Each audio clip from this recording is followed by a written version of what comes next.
El presidente de la República Popular de China, Xi Jinping, planteó una iniciativa de gobernanza global en la reunión periódica que se realizó precisamente en Pekín, China. Allí en la Organización de Cooperación de Shanghái, el presidente Xi Jinping aprovechó e hizo 5 planteamientos para tener una gobernanza global sostenible. Esto en medio de la situación global que se está viviendo al día de hoy, el tema de Gaza e Israel, el tema de Rusia y Ucrania, el tema de la Unión Europea y Rusia, el tema de los Estados Unidos con América Latina, con la propia Europa y las situaciones propias que se han estado dando también en el Asia-Pacífico. En medio de todo esto y las acusaciones de un rompimiento de los acuerdos internacionales de parte de los Estados Unidos, pues Xi Jinping hace 5 planteamientos para una gobernanza global sostenible. ¿Cuáles fueron estos 5 planteamientos que hace Xi Jinping? Primero, defender la igualdad soberana, un principio fundamental para el derecho internacional y las relaciones internacionales.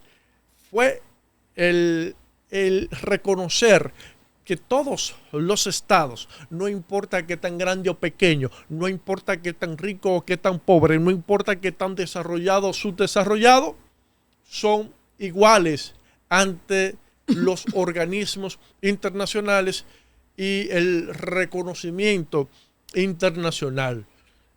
Por eso, en la Asamblea General de las Naciones Unidas y otros organismos internacionales en los que somos parte, el voto de la República Dominicana tiene el mismo valor que el voto de los Estados Unidos de Norteamérica o el de China o el de algún país de la Unión Europea.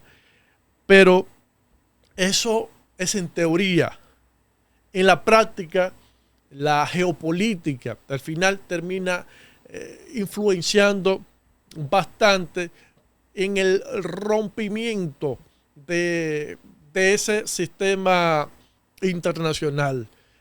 Por eso nosotros vemos que Rusia le dice a Ucrania, pese a que tú tienes el derecho a aliarte con cualquier organización militar internacional, en este caso con la OTAN, esa acción pone en peligro mis intereses. Por tanto, yo voy a tomar acciones que están fuera del derecho internacional para proteger mi seguridad. Pero ahora nosotros vemos cómo el presidente Trump envía unas flotas militares a todo el Caribe, y Venezuela, Brasil, la CELAC, ahora se han pronunciado en contra de estas acciones. Por tanto, aunque en teoría tenemos un sistema internacional donde todos los estados son iguales, la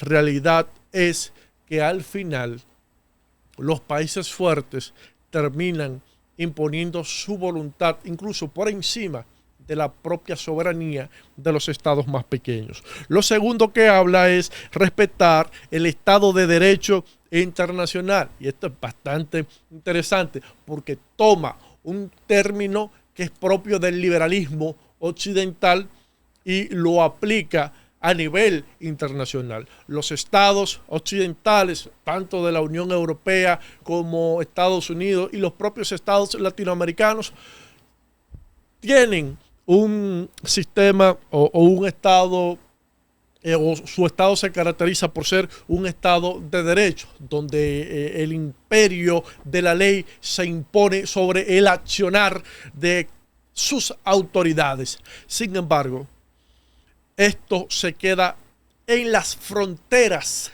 de esos estados, especialmente los países grandes.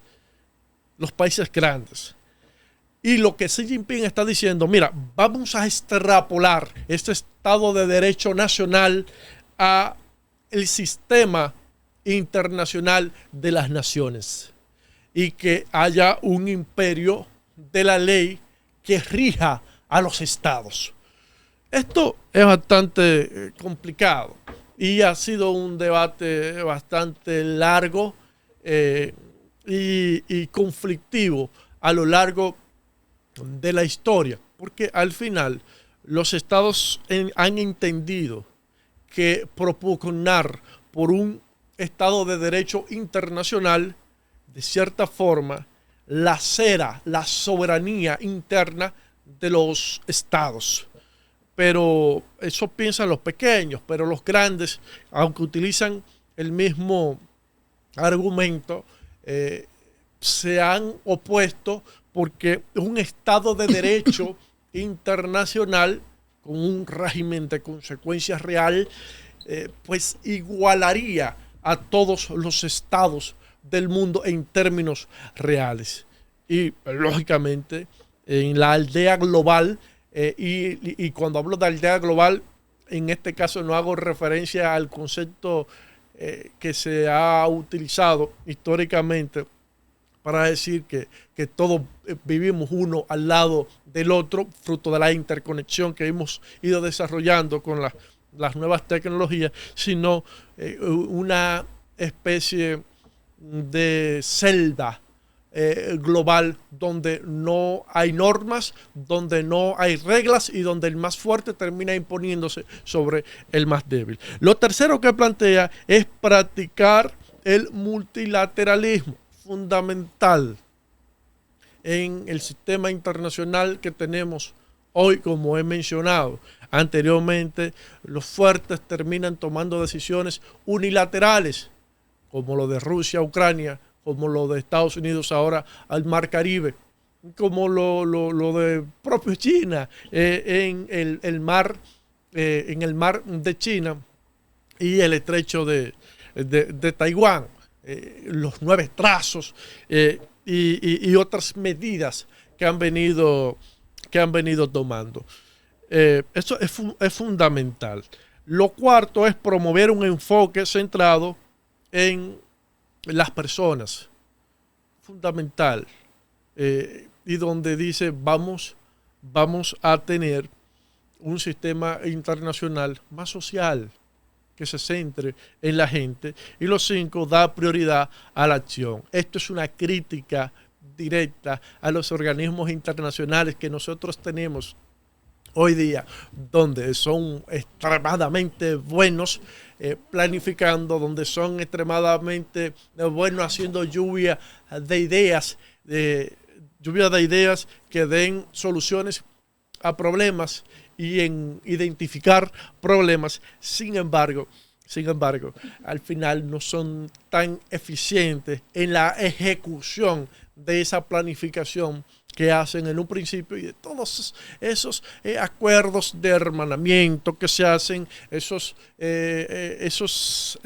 conferencias conjuntas que se dan, al final se quedan en la mayoría de ocasiones en papel, en palabras solamente. Dice en una forma de crítica, vamos a dar prioridad a la acción y menos a las palabras.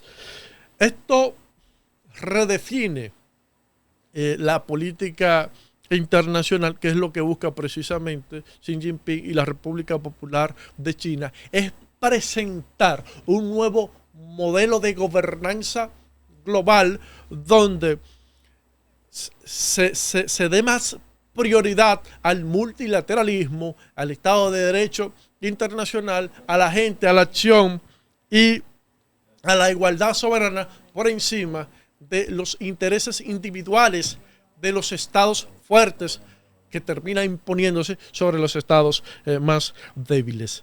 En otro orden, en el día de ayer, Bélgica anunció que reconocerá al Estado de Palestina durante la Asamblea General de las Naciones Unidas que se celebrará en este mes en Nueva York, donde está la sede de la ONU.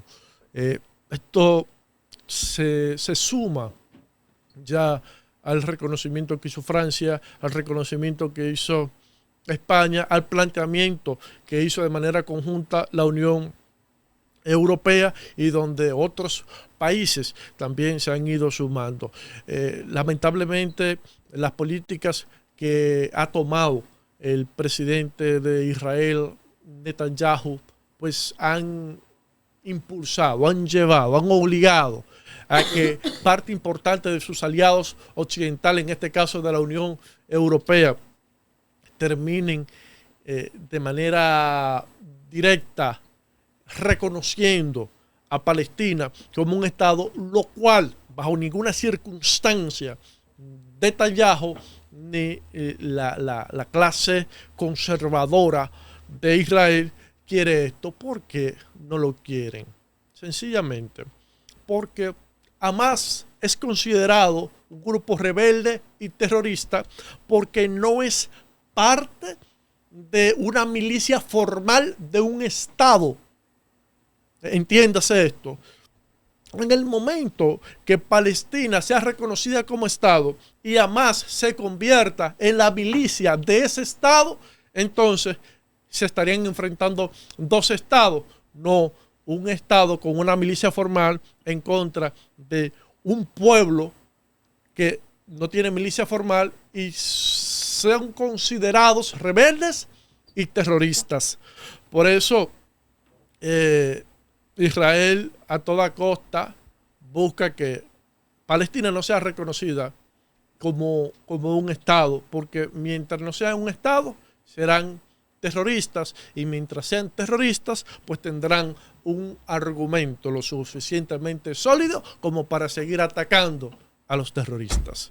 Bueno, son las 9:56, Patricia. Sí, ya, fueron tantas las informaciones internacionales que tengo como muchas dudas peores y aclaraciones.